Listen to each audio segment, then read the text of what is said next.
conduit. Seigneur, merci pour ces temps, Seigneur, en famille. On te demande que tu puisses bénir chacun, Seigneur, que tu puisses nous amener à être conscient que tu es présent, Seigneur, parmi nous. Et que tu as un cœur qui veut nous parler, Seigneur. Et on veut justement ouvrir le nôtre pour recevoir tes paroles, recevoir ton amour, recevoir aussi ton esprit, Seigneur, pour être ouvert à ce que tu as à nous dire. Merci de nous donner la force, Seigneur, d'entendre, de se concentrer, Seigneur, et de pouvoir recevoir. Bénis chacun, Seigneur, et aide-nous, Seigneur. Amen.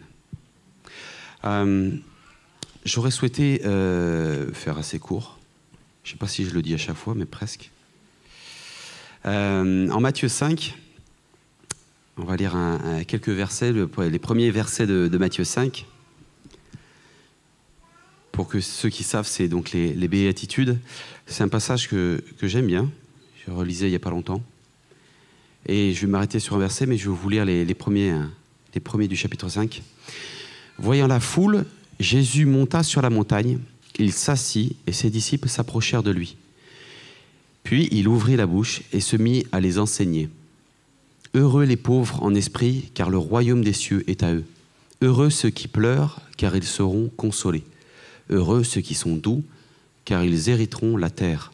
Heureux ceux qui ont faim et soif de justice, car ils seront rassasiés. Heureux les miséricordieux, car ils obtiendront miséricorde. Heureux ceux qui ont le cœur pur, car ils verront Dieu.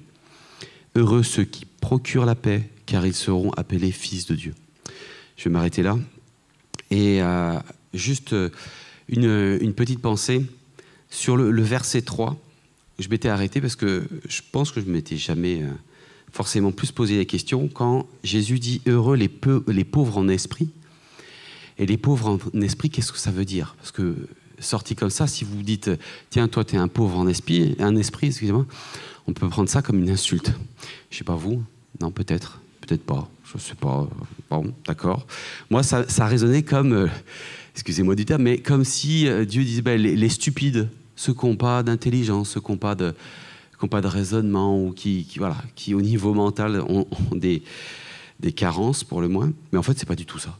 J'ai cherché un petit peu à droite à gauche dans les différentes versions, et ce qu'il en sort, c'est plutôt les personnes qui ont l'esprit d'humilité, ou alors les gens qui se sentent ou qui sentent leur pauvreté spirituelle. Des fois, c'est traduit, là on voit en français courant, c'est ceux qui se savent pauvres en eux-mêmes, ou alors ceux qui se reconnaissent spirituellement pauvres, humbles de cœur, ou alors un cœur pauvre.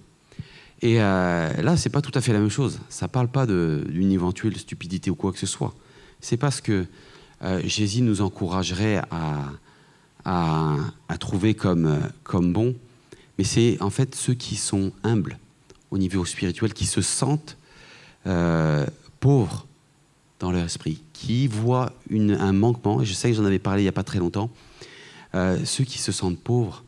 Et le mot pauvre, c'est quoi la particularité d'un pauvre, même au-delà au niveau de l'esprit? C'est quelqu'un qui dépend des autres. C'est quelqu'un, et le terme est peut-être un peu fort, mais c'est un mendiant. C'est celui qui, pour manger, a besoin des autres, qui a besoin de la générosité des autres, et indirectement, ce serait de la grâce des autres. Et là, Dieu dit « Heureux les pauvres en esprit, car le royaume des cieux est à eux. » Et le royaume des cieux, c'est le royaume de qui? C'est le royaume de Dieu.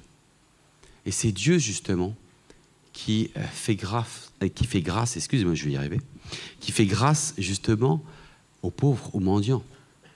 Mais est-ce que, imaginons 30 secondes une personne pauvre qui est tellement orgueilleuse qu'il pense qu'il va s'en sortir lui-même, qu'est-ce qui va se passer? Il ne mangera pas. Il ne mangera pas parce que par lui-même, il est arrivé à une situation où il ne peut pas subvenir à ses propres besoins. Et Dieu nous dit, le pauvre en esprit,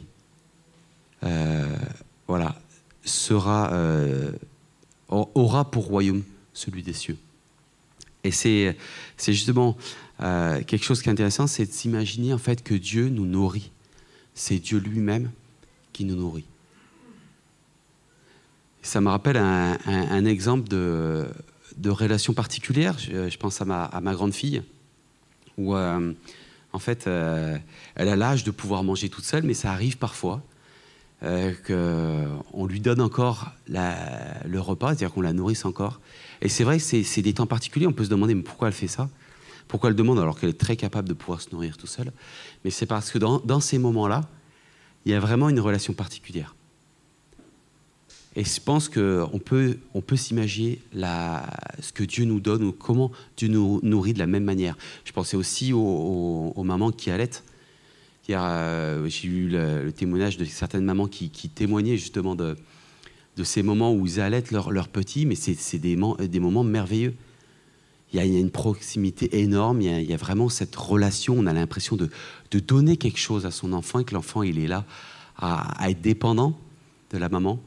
Et ça, c'est une belle image, je pense, qu'on doit avoir de notre relation avec Dieu. C'est-à-dire qu'on est comme des petits-enfants qui attendons la nourriture de notre Père. Et je pense à ce que j'entendais il n'y a pas longtemps au culte, je crois, où les pasteurs ou le pasteur rappelait que venons les dimanches avec cette espérance d'entendre parler Dieu pour nos vies. On n'est pas là pour essayer de s'améliorer, je dirais, dans un premier temps, mais on est là pour recevoir la nourriture de notre Père. On est là pour être des enfants qui sont là, la bouche ouverte, et dire « Père, nourris-moi. J'ai besoin, parce que je suis pauvre, je suis affamé. » On le voit un peu plus loin dans les béatitudes. Et c'est justement reconnaître ce besoin en nous, ce manque en nous, cette pauvreté en nous qui nous amène justement à venir à Dieu. Qui est venu à Dieu dans les premiers temps parce qu'il était tout suffisant en lui-même? Personne. Personne. On vient à Dieu parce qu'on réalise un moment dans notre vie que là, on est arrivé au bout de l'humaine, au bout du monde, au bout de tout ce qu'on a pu vivre. Et c'est là où on se dit, il y a un problème. Il y a un problème. J'ai beau rouler des mécaniques, entre guillemets, pour messieurs, j'ai beau présenter le meilleur de moi-même, là, je suis au bout. J'ai besoin d'un sauveur. Mais est-ce que vous pensez réellement que la suite de la vie chrétienne, c'est franchement différent de ça? Non, c'est pas différent. C'est pas différent. On a toujours besoin de lui. Et encore une fois, c'est une question de vision. Encore une fois, c'est comment je perçois la vie, comment je perçois ma vie, et comment on m'enseigne à percevoir cette vie-là. J'étais encore surpris cette semaine. Il y a eu 2 temps au travail qui étaient assez particuliers, avec des collègues qui parlaient de sujets assez sérieux, je dirais. Et l'image qu'ils en avaient, le premier, c'était sur la vision de l'amour, le fait de... Je suis dans un milieu où c'est majoritairement des hommes, et c'était l'amour, c'est une faiblesse. Le fait de pardonner quelqu'un, c'est une faiblesse. Le fait de faire miséricorde, alors elle ne disait pas le mot miséricorde, mais le fait de pardonner, c'est une faiblesse. Le fait de montrer qu'on ne réussit pas, c'est une faiblesse. Qu'on n'arrive pas, c'est une faiblesse. Alors, il n'y arrive pas plus que les autres, hein. C'est juste qu'il ne faut surtout pas le montrer. Mais est-ce que Dieu, il est comme ça avec nous? Et est-ce que cette vision, si on l'écoute, elle nous amène à Dieu? Non, pas du tout. On ne doit pas être nourri de la mauvaise source. Parce que tout ce qui est autour de nous nous enseigne. Au-delà des mots, au-delà de ce qui est directement prononcé ou ce qui est compréhensible, il y a des exemples de partout autour de nous. Partout. On nous enseigne qu'on le veuille ou non. Et par qui on va être enseigné? Et encore, le deuxième sujet qui était cette semaine, c'était le suicide. Il y a eu un suicide dans l'environnement du travail. Et j'entendais ça. Alors, je n'ai pas réagi sur le coup parce que je pense que ce n'était pas le moment. Mais une personne, pour rassurer un peu les autres collègues, dit « Non, mais de toute façon, le suicide, c'est un choix. » La personne était éclairée, pensait que voilà, c'était mieux de pas continuer à vivre et c'est simplement donner la mort comme ça. C'est rien de grave. Et moi, ça fait tilt. J'ai dit, attends, t'es en train de dire quoi? T'es en train de dire, c'est juste un choix éclairé de la personne qu'il l'a vécu comme si c'était un choix, qu'est-ce que je préfère, tarte aux pommes ou tarte au chocolat? Mais pas du tout. C'est totalement ignorer le monde spirituel, c'est totalement ignorer l'au-delà, c'est totalement ignorer Dieu. C'est totalement être à côté de la plaque. Alors, au niveau raisonnement, oui.